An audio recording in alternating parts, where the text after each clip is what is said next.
Credit Limited sell its product on hire purchase system. The hire purchase price is HP price, यानी being cost plus 33%. From the following prepare HP trading account. तो 2012 में trading account method आया हुआ है. Trading account method में हम आपको एक कॉमन बात याद पहले दिलाते, फॉर्मेट किसका होगा, वो ट्रेडिंग फाइनल अकाउंट वाला ट्रेडिंग अकाउंट मेथड जो आप बनाते थे. ठीक है.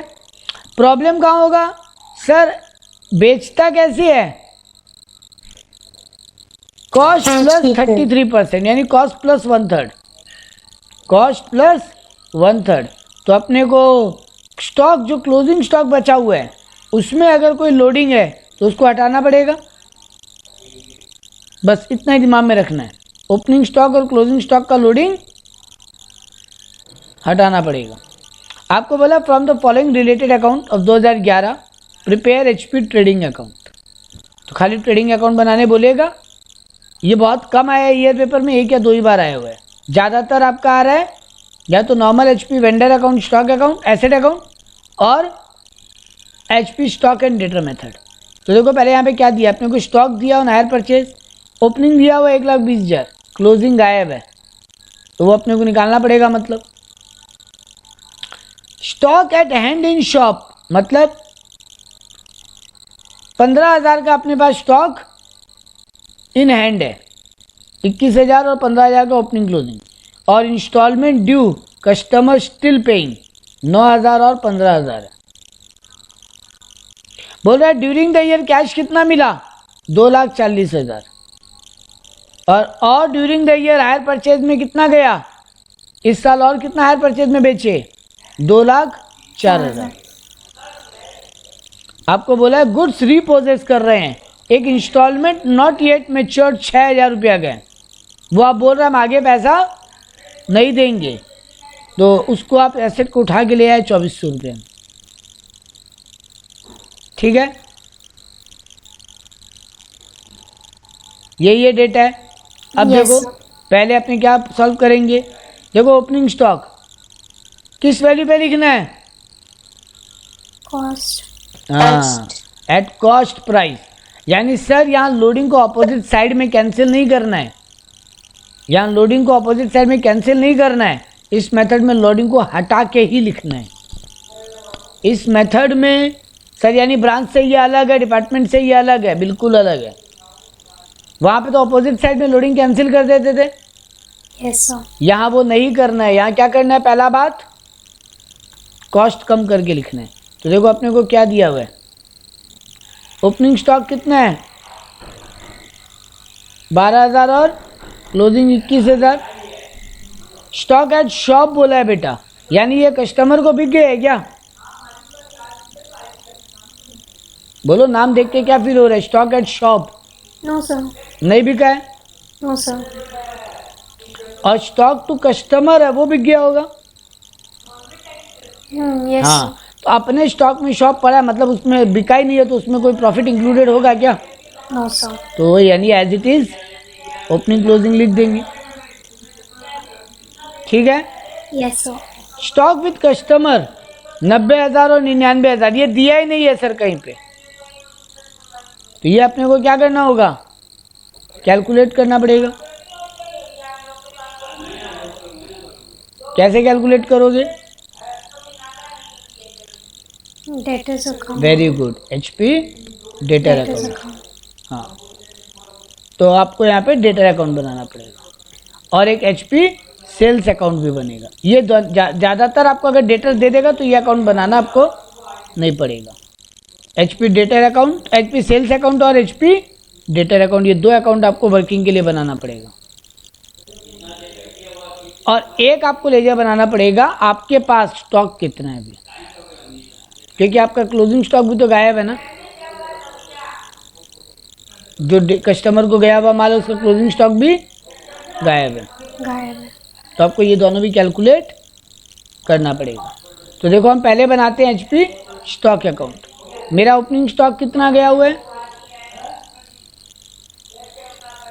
स्टॉक एट शॉप कितना है मेरे पास, ओपनिंग 15,000, क्लोजिंग 21,000, तो हम 15 और 21 लिख दिए. Yes, sir. इस बार हम और कितना खरीद के लाए हायर परचेज बेसिस पे बेचने के लिए? 2,04,000। तो वो मेरे Yes, स्टॉक sir. को बढ़ाएगा कि कम करेगा? बढ़ाएगा. तो इधर में डेबिट में लिखेंगे। तो इस बार Yes. हायर परचेज पे गुड्स सेंड एट कॉस्ट 1,98,000 का कॉस्ट का गया है 1,98,000। 98. अब देखना, एक मिनट। दूसरा अकाउंट क्या बना? HP sales account. मेरा ओपनिंग बैलेंस कितना है? माल बिका हुआ कितना है ऑलरेडी हायर परचेज बेसिस पे? 1,20,000। सेल्स अकाउंट की किस तरफ लिखना चाहिए? Credit. ये देखो क्रेडिट लिखा, 1,20,000 क्रेडिट लिखे, ठीक है। Yes, sir. एच और मेरा क्लोजिंग में दिया हुआ है, बैलेंस दिया हुआ है आई थिंक।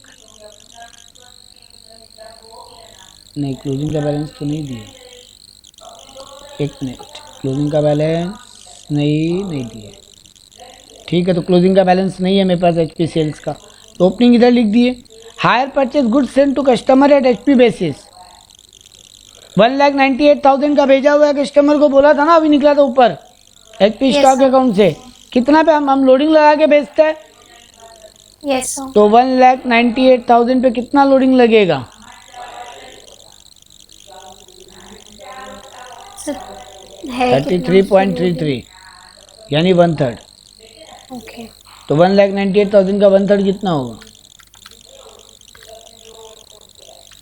66,000. हाँ, तो ऐड करोगे तो 2,64,000. यानी इस बार का इतना और माल बेचे हायर परचेज बेसिस पे। Yes. 198 का मेरा स्टॉक निकला, हम यहाँ से निकाले थे स्टॉक अकाउंट से, तो स्टॉक निकल के कहाँ गया होगा? ओके सर, वो बैलेंसिंग फिगर था, ठीक है। मैं तब हाँ, से वो सोच रही बैलेंसिंग थी फिगर था, वो बैलेंसिंग आया फिगर था। कहाँ से। हाँ, तो वो निकल के कहाँ गया होगा? बिका होगा इस बार। यस सर, तो मेरा ओपनिंग में 1,20,000 का HP ऑलरेडी बिका हुआ है, यस सर, और इस बार और 2,64,000 1,98,000 का बिका। वो भी ऑब्वियस बात है, कस्टमर को तो हम प्रॉफिट पे बेचेंगे। यस सर, तो 33% 13 बोला है, 1/3, तो वो उस पर हम Yes, बेच sir. दिए। Yes sir. तो ठीक खाली है। सेल्स अकाउंट में और डेटर्स में वो फिगर आता है ना? हाँ, तो HP डेटर में जाएगा अब ये फिगर आपका, ठीक है ना। हाँ सर, तो यहाँ पे डेटर में चला जाएगा अब आपका फिगर, क्योंकि यहाँ पे एंट्री क्या हो रहा है? Debtor to sales. Yes sir, तो डेटर अकाउंट में डेबिट, चला जाएगा टू सेल्स, और सेल्स अकाउंट में चला जाएगा बाई डेटर। Yes sir. वहाँ पे याद से सेल्स अकाउंट डेटर्स अकाउंट के आगे हायर परचेज सेल्स और हायर परचेज डेटर्स लिखना ही होगा। Yes, HP sales HP debtor तो लिखना पड़ेगा, क्योंकि सारा हायर परचेज के बेस पे काम हो रहा है। ये एक्चुअली तो एक बात याद कर लो, आप एक ऐसा बिजनेस चला रहे हो जहाँ पे आप हो सकता है हायर परचेज बेसिस पे भी माल बेच रहे हो, और नॉर्मल भी तो बेच सकते हो। यस सर, तो आपको HP अकाउंट से जो प्रॉफिट लॉस निकलेगा, हाँ, HP अकाउंट से जो प्रॉफिट लॉस, ऑपरेट लॉस निकलेगा, वो आपका अल्टीमेट मेन PL में जाएगा। हाँ, यस अल्टीमेट मेन PL में तो वही जाएगा ना। यस सर, हाँ, तो ये बात आपको ये करना पड़ेगा कि आपका HP सेल्स में आगे नाम लिखना पड़ेगा, क्योंकि आप अलग से अकाउंट्स मेंटेन कर रहे हो सिर्फ हायर परचेज का, और इससे फाइनल प्रॉफिट लॉस सेल वगैरह निकाल के आप अपने मेन ट्रेडिंग PL में लेके जाओगे। तो ये आप HP पे, यहाँ पे ट्रेडिंग PL में भी HP ट्रेडिंग अकाउंट लिखा होगा, ये देखो HP ट्रेडिंग अकाउंट लिखना ही पड़ेगा आपको। तो हम लोग अब तक क्या क्या काम किए? हम लोग पहला काम किए सर, ओपनिंग क्लोजिंग यहाँ जो लिखना था लिख दिए। स्टॉक अकाउंट बनाए, उसमें जो फिगर मेरा इस बार का सेल हुआ वो मिला, उस पर प्रॉफिट ऐड करके उस पर सेल्स अकाउंट में लिख दिए, और ये अमाउंट मेरा HP डेटर अकाउंट में भी चला गया, क्योंकि कितना रुपया पाते हैं हम हायर परचेज बेसिस पे बेचिए। ठीक है। यस सर, रिपोजिशन में एक चीज देखो क्या बोल रहा है, 6,000 का सामान था, वो सेल किया हुआ है, मतलब यस सर, अब वो कैंसिल हो रहा है, क्योंकि वो पैसा नहीं दे पाया। कितना रुपए में उठा के ले आया उसका एसेट? 2400। 2400 रुपये में उठा के ले आए। 6000 का सेल कम हो जाएगा ना लेकिन। Yes sir. हाँ तो देखो यहाँ पे 6000 से सेल घटा। हाँ ठीक है। Yes sir.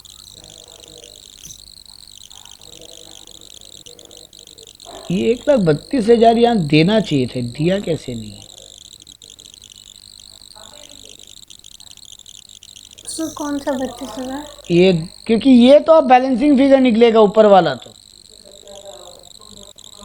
कितना अभी भी हायर परचेज ट्रेडिंग अकाउंट में जाएगा, ये यहाँ से बैलेंसिंग फिगर निकलता है।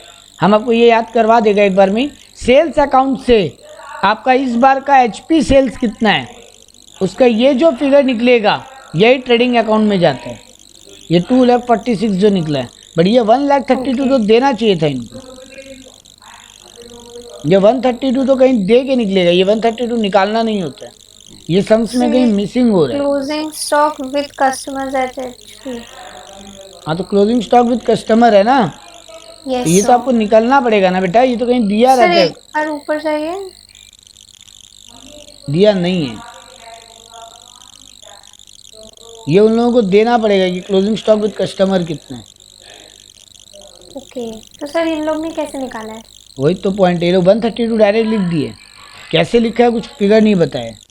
Closing stock customer HP price 1,32,000 लिख लिया सीधा सीधी।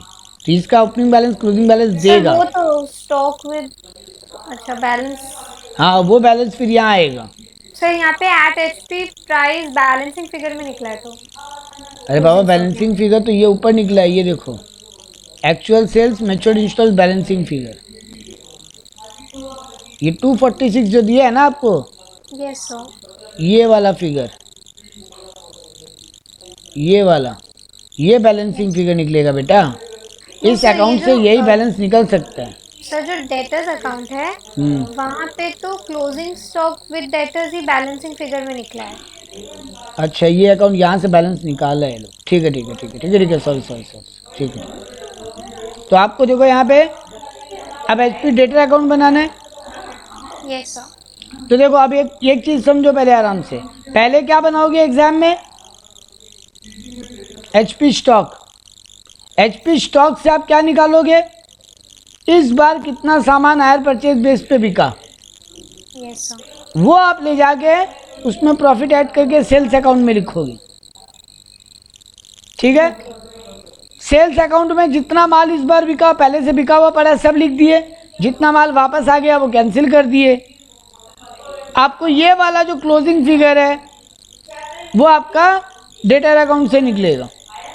हाँ और यहाँ पे दिया रहेगा। हाँ और यहाँ लिखेंगे, तब यहाँ से जो बैलेंस शीट फिगर निकलेगा वो मेरा ट्रेडिंग अकाउंट में जाएगा, यहाँ पे सेल्स की तरह।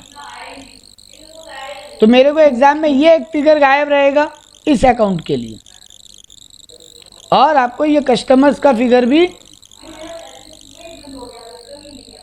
तो पहले यानी आपको पहले स्टॉक अकाउंट बनाना पड़ेगा, उससे जो फिगर निकलेगा वो सेल्स अकाउंट में जाएगा। आपको एचपी डेटा अकाउंट भी बनाना पड़ेगा, उससे जो फिगर निकलेगा वो भी सेल्स अकाउंट में जाएगा। अकाउंट में क्या क्या आया है? डेटर अकाउंट में ओपनिंग आपका कितना डेटर दिया हुआ है, मतलब कितना से इंस्टॉलमेंट ड्यू है, और स्टॉक विद कस्टमर से ये दो चीज अलग कैसे है? तो जिनसे इंस्टॉलमेंट ड्यू यानी यही तो आपका डेटर है। ओके इंस्टॉलमेंट ड्यू ही तो आपका डेटर है। ओके और फिर वो स्टॉक विद कस्टमर्स क्या है? कौन सा? तो दो है ना ओपनिंग क्लोजिंग में,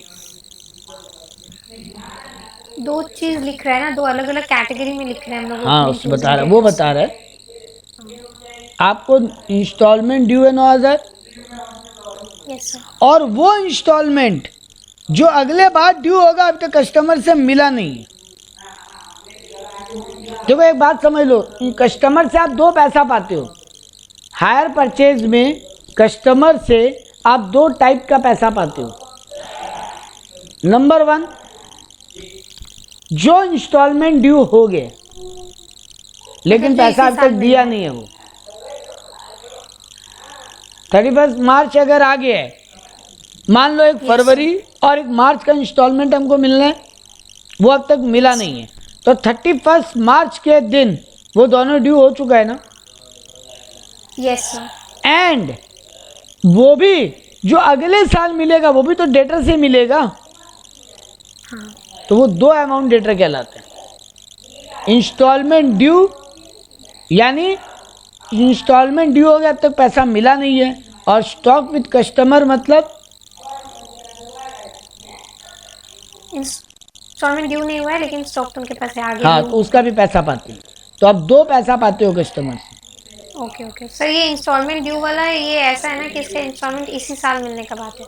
हाँ, ड्यू हो चुका है बट वो दे के नहीं गया, इसीलिए तो ड्यू है। हाँ। डेटर में बैलेंस खड़ा क्यों है? क्योंकि पैसा मिलना बाकी है। यस। अब दो नेचर का पैसा मिलना बाकी है। हम आपको 2 साल का ईएमआई पे सामान बेचा था। हाँ। इस साल का आप 10 ईएमआई दे दिए हमको, आखिरी 2 ईएमआई बाकी है। 31 मार्च आ चुका, ठीक है। Yes sir. अब अगले साल का भी तो पूरा 12 ईएमआई बाकी है। हाँ। तो वो अगले 12 साल ईएमआई का बात कर रहे हैं। ये पैसा HP stock with customer, yes sir. और जो स्टॉक इंस्टॉलमेंट ड्यू हो गया है उसको इंस्टॉलमेंट ड्यू बोल के लिखते हैं, क्योंकि दोनों हमको सेपरेट लिखना है। क्योंकि बुक्स में तो दोनों रिकॉर्डेड रहेगा ना, इतना पैसा पाते हैं। Yes sir. तो ये 1,20,000 और ये 9,000 अलग अलग लिखेंगे। हाँ समझे। ठीक है। Yes sir. इस बार और जितना सामान बेचे वो भी डेटर में ऐड कर दिए। ठीक है। Yes sir. और आखिरी बात, कैश जितना मिल गया है यहाँ लिख दिए। और 6,000 का एसेट उठा लाए, अब उतना पैसा तो उससे नहीं लोगे ना, नो तो सर। उतना से भी डेटर कम। हाँ। आपको ये 15,000 दे दिया तो ये 31 आपका बैलेंसिंग फिगर निकल जाएगा। ये आपका ये डेटर अकाउंट बना। डेटर अकाउंट में यानी 2 पैसा ओपनिंग में आया, प्लस इस साल जो माल भेजे वो ऐड हुआ। जितना कैश मिल गया वो डेटर को रिड्यूस करेगा, और जितना एसेट आप रीपोजेस कर लिए, इंस्टॉलमेंट ड्यू मैच्योर्ड ऑन रीपोजेस्ड, मतलब गुड्स रीपोजेस, जो आप रीपोजेस कर लिए, जो अब आप गुड्स उठा के ले आए हो, तो उसका पैसा भी आपको नहीं मिलेगा ना। उससे कितना रुपया पाते थे आप? 6,000। हाँ, तो वो भी कैंसिल होगा। हाँ। तो अब आपका अल्टीमेटली ये बैलेंसिंग फिगर बचा जो स्टॉक विद कस्टमर है। ये साल के ओपनिंग में 31 बाकी था, 1,20, और ये साल के क्लोजिंग में 1,32 वो इंस्टॉलमेंट है जो और अगले साल ड्यू होगा। ये 1,32, ये 15,000 वो है जो इस साल के एंड में ड्यू हो चुका बट अब तक मिला नहीं है, और ये 1,32 वो है जो अगले साल ड्यू होगा। Yes sir. तो ये फिगर हमको चाहिए था 1,32 का। ये फिगर ले जाके हम यहाँ लिखेंगे तो मेरा इस साल का एचपी ट्रेडिंग अकाउंट का फिगर आ जाएगा। तो मेरे स्टॉक अकाउंट से जो फिगर निकलेगा वो मेरा इस साल के सेल को बढ़ाएगा, और मेरा जो क्लोजिंग डेटा का फिगर निकलेगा वो मेरे सेल्स को रिड्यूस करेगा, और फाइनल बैलेंस जो आएगा वो मेरा इस साल का सेल कहलाएगा जो मेरे एचपी ट्रेडिंग अकाउंट में जाएगा। ठीक है। Yes sir. अब इस अकाउंट को बना के काम खत्म कर दो। आपका ओपनिंग वाला 15,000 तो शॉप का था, वो तो लिख ही दिए, और क्लोजिंग शॉप का 21 तो आप लिख ही दिए थे। आप कितना का इस बार का इंस्टॉलमेंट कितना था? 1,32 ना, 1,20 ना ओपनिंग वाला, 1,20। उसमें प्रॉफिट इंक्लूडेड होगा क्योंकि वो कस्टमर से पैसा पाते हो। तो जो ये 1,20 है, ये 1,20 आपका stock with customer, yes sir. ये आप कस्टमर से पैसा पाते हो ना, यस सर। तो इसमें प्रॉफिट इंक्लूडेड है कि नॉट इंक्लूडेड है? इंक्लूडेड है। तो अगर बेटा जी इंक्लूडेड है तो यहाँ तो हम हमेशा कॉस्ट पे लिखेंगे ना। Yes sir. तो 1,20 अगर 133% है तो 33 कितना होगा? 90,000। ठीक है। Yes sir. आपको सम पहले ही बता दिया था। इस बार का कितना का परचेजिंग हुआ आपका? 2,04,000। तो वो तो ट्रेडिंग अकाउंट में आता ही है डेबिट में। ये 2,46,000 आप सेल का निकाले ही हो। और कितना का आपका लॉस हो गया? 6,000 का सामान, नहीं सॉरी लॉस नहीं, कितना का रिपोजिशन किए? 6,000 का सामान था, उसको कितना में उठा के लाए हो? 2,400। क्वेश्चन बोला था आपको 6,000 का सामान आप 2,400 में उठा के लाए हो, तो वो आपके यहाँ पे आ जाएगा और लास्ट में भी आपका कितना निकला था स्टॉक विद कस्टमर कितना है अगले साल का EMI 132 का भी आप प्रॉफिट इंक्लूडेड होगा 132 में भी, यस सर। तो उसको भी डिवाइडेड बाय 133 इंटू 100 कर लो 99 आ जाएगा। तो इस अकाउंट में आपको बाकी सब फिगर ये 132 आपका डेटर अकाउंट से निकला, उसका प्रॉफिट हटा के लिखिए।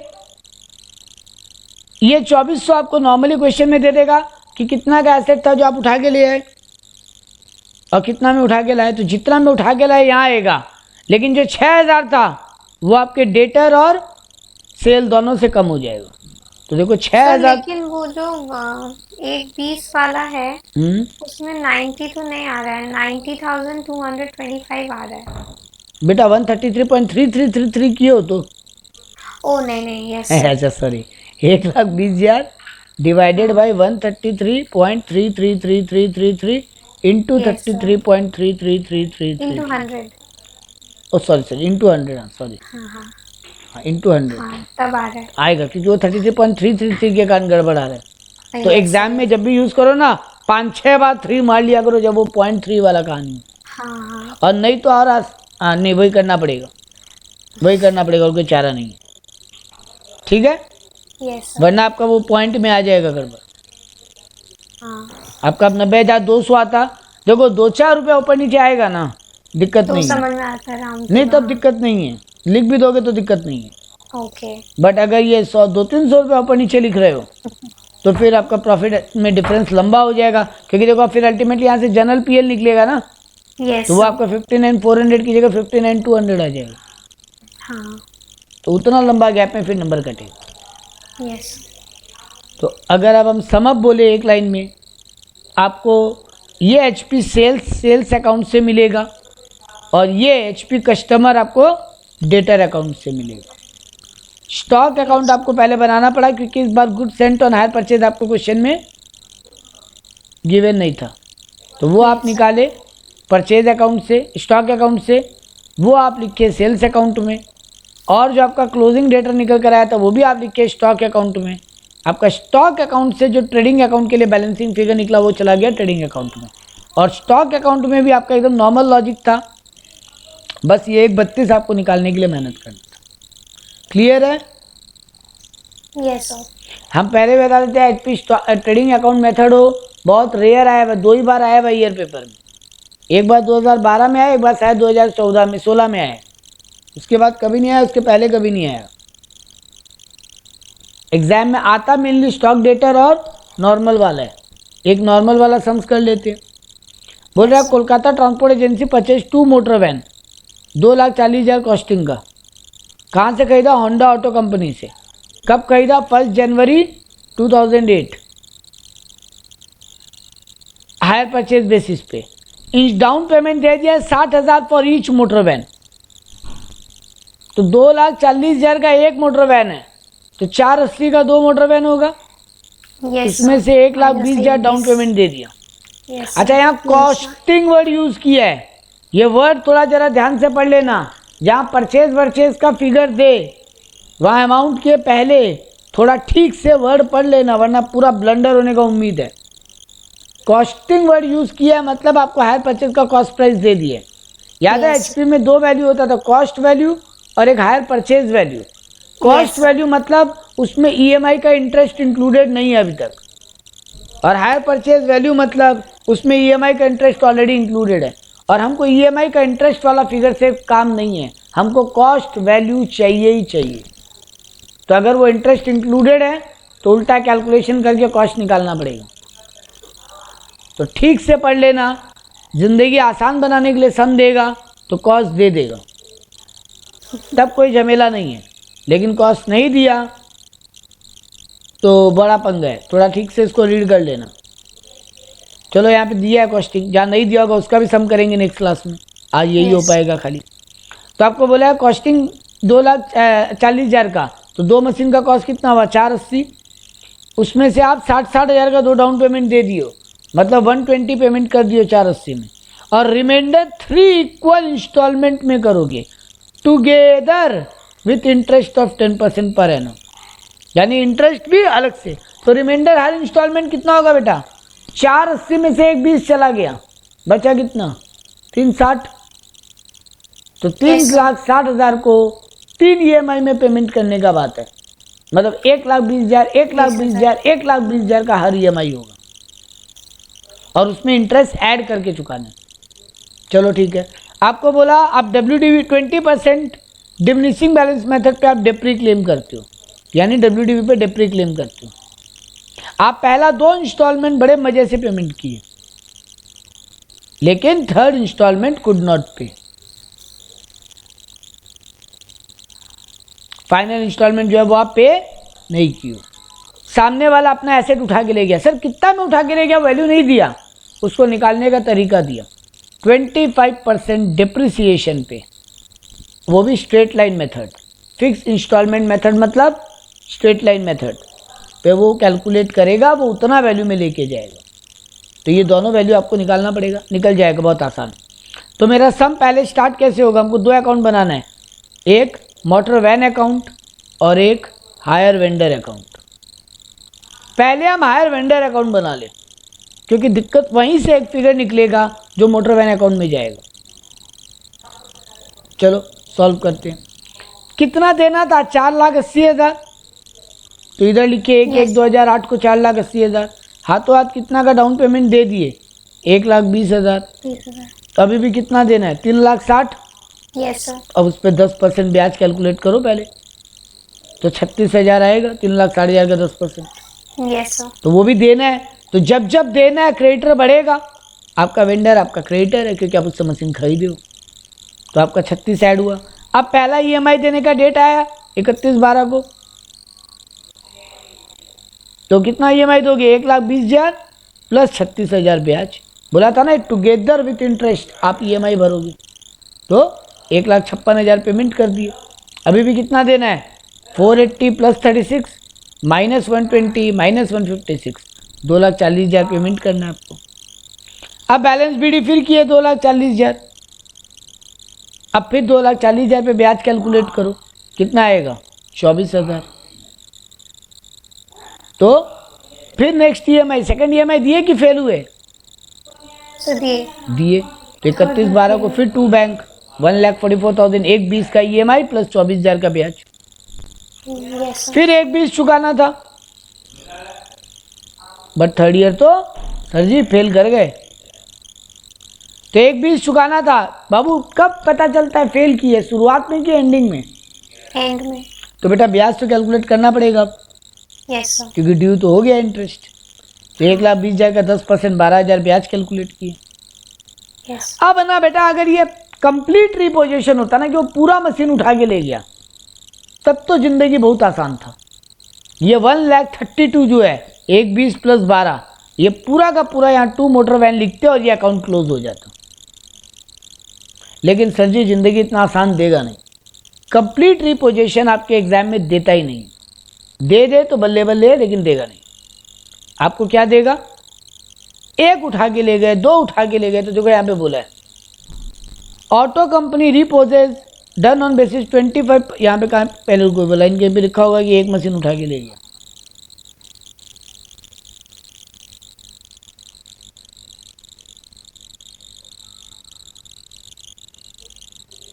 ये लोग महान लोग हैं।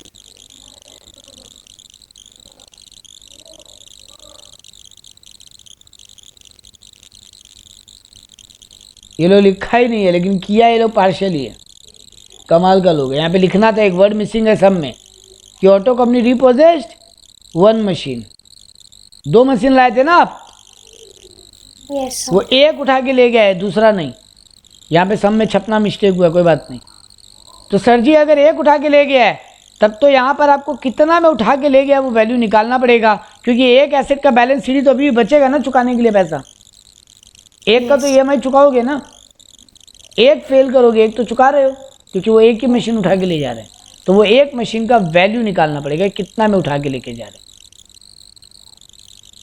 कितना में उठा के लेके जा रहे हैं। वो बोला 2,40,000 का मशीन है एक,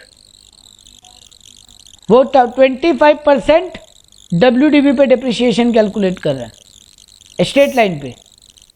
तो 2,40,000 का 25%, 120 नहीं 60, तो कितना बचेगा फर्स्ट ईयर के एंड में?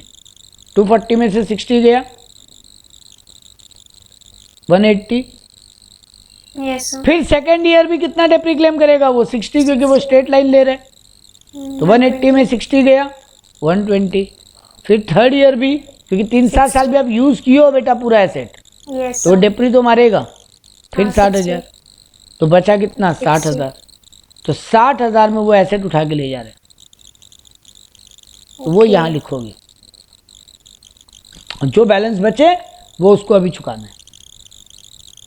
पूरा उठा के ले जाता ना, जिंदगी बहुत आसान हो जाता है। यहाँ सीधा सीधी 132 ही लिख देते, क्योंकि अकाउंट को तो बंद करना पड़ेगा। आप क्यों पेमेंट करोगे जब वो दोनों मशीन ले गया तो, है ना? Yes sir. यहाँ पे आपको 60,000 निकाल के लिखना पड़ेगा, बाकी 72 आपका बैलेंस शीट ही रह जाएगा। ये बात क्लियर? Yes sir. चलो अब आओ एसेट अकाउंट बनाने में। सबसे पहले 480 का एसेट खरीदो तो यहाँ पे 2 ऑटो कंपनी एसेट परचेज करते हो, एसेट अकाउंट बढ़ता है। अब पहला साल का डेप्री आप तो 20% स्ट्रेट लाइन पे WDV पे कैलकुलेट कर रहे हो ना, तो 4,80,000 का 20% पहला साल 96 का डेप्री क्लेम किए, बैलेंस शीट बचा 3,84,000। फिर ये 384 यहाँ लिखे सेकेंड ईयर, फिर 384 पे 20%, यस तो 76,800। थर्ड ईयर फिर आपका बैलेंस शीट कितना बचेगा? 3,07,000, तो 3,07,200 लिखे। फिर थर्ड ईयर का डिप्रिसिएशन 61,440, ठीक है? Yes sir. अब वो एसेट कितना में उठा के ले गया? 60 में ले गया। अब आपको एक और वर्किंग बनानी पड़ेगी। आप अपना वैल्यू निकालो थर्ड ईयर के एंड में, आपके हिसाब से उस एक मशीन का वैल्यू कितना होगा, क्योंकि यहाँ प्रॉफिट लॉस कैलकुलेट करना पड़ेगा। और यही अगर वो पूरा एसेट उठा के ले जाता ना, तो यहाँ 60 लिखते और जो बैलेंस शीट नहीं लिखते, सीधा उसी को PL लिख देते, काम खत्म था। बट वो पूरा उठा के ले नहीं जा रहा, वो एक मशीन उठा के ले जा रहा है हायर परचेज बेसिस पे। तो आपको अपने हिसाब से उस एक मशीन का वैल्यू कितना होगा? आसान एकदम, 240। आप पहला साल 20% डिप्रिसिएशन निकाले, 48,000। कितना वैल्यू बचेगा? 240 माइनस 48, 192। 1,92,000। फिर अगले साल 192 पे 20%, यस सर। कितना आएगा? 1,53,600। 1,53,600 डेप्री। तो ये बचा। हाँ ठीक है, बचा हुआ ही चाहिए हमको। फिर थर्ड ईयर का डेप्री माइनस करके कितना फिगर बचेगा? इस पे 20% ना, हाँ 153,600 पे 20%, तो 1,22,880। 122,880। आपके हिसाब से मशीन का वैल्यू 122,880 है, बट वो कितना माना है? अपने हिसाब से डेप्री निकाल के 60,000। तो आपका मशीन 1,22,880 का वो 60,000 मान के उठा के लेके चला गया। कितने का लॉस लगा? 62,880। हाँ, तो 62,280 का लॉस। और ये हमेशा लॉस ही आएगा, कभी प्रॉफिट आ नहीं सकता, क्योंकि हायर परचेज का ये नियम होता है। जब प्राइस फाइनलाइज होता है तो इस तरीके से होता है कि जिस दिन आप EMI फेल करोगे, हमेशा वेंडर फायदे में रहेगा, आप लॉस में। क्योंकि अगर उल्टा होता तो आप तो कभी EMI देते ही नहीं, उठा के ले जाओ, मेरा तो फायदा ही। Yes sir. तो सिंपल नियम, हमेशा PL लॉस आएगा। अब जो बैलेंस शीट बचा वो एक एसेट बच गया, उसका वैल्यू देख लो 122,880 बचना चाहिए था एक एसेट का वैल्यू, क्योंकि आप भी एक एसेट डेप्री किया तो वैसे तो वो भी डेप्री होता सेकंड वाला भी, और क्लोजिंग वैल्यू 122,880 बचता। ओके सर, मतलब डेप्रिसिएशन अकाउंट, मतलब एसेट अकाउंट में यूजुअल दोनों मशीन का डेप्रिसिएशन करेंगे और लास्ट में सिर्फ एक लेके गया, इसलिए एक का कैलकुलेशन किया। हाँ, आपको दोनों का कैलकुलेशन करने दरकार नहीं है, वो ऑटो बैलेंस शीट अपनी आप ही वही बचेगा रिमेनिंग एसेट का। हाँ, बट आपको करने का दरकार नहीं है, सिर्फ आप बैलेंस शीट करके लिख देना। लेकिन अगर वो दोनों मशीन ले जाता तो अब जो भी डिफरेंस फिगर आता है ये 60 लिखने के बाद आप पूरा का पूरा प्रॉफिट लॉस में ट्रांसफर करते।